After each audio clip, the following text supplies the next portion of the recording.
Bade Achhe Lagte Hain is a Hindi-Indian soap opera that aired on Sony Entertainment Television from the 30th of May 2011 to the 10th of July 2014. Based on the Gujarati play Patrani by Imtiaz Patel, the soap opera was created and produced by Ekta Kapoor under the banner of Balaji Telefilms. The title of the show, along with the title track, was derived from a song composed by R.D. Burman, from the soundtrack of the 1976 Bollywood film Balika Badhu. Ekta Kapoor had got the name Bade Achhe Lagte Hain registered about 6 years before the soap opera premiered.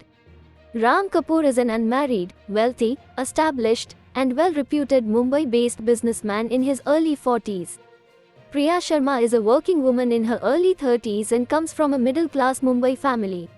Ram's half-sister, Natasha Kapoor, and Priya's brother, Kartik Sharma fall in love and have to consider the Hindu culture taboo of younger siblings marrying before their elder siblings.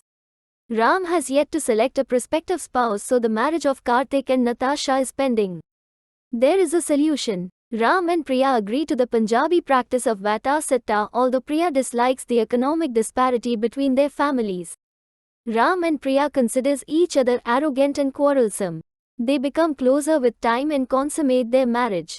Kartik and Natasha are about to divorce as Natasha is unable to adapt to her reduced economic status. The divorce provokes disagreements between Ram and Priya. Priya, however, solves things between Kartik and Natasha and mends their marriage. Priya is pregnant, has an accident that others believe has killed her. She moves to Dubai.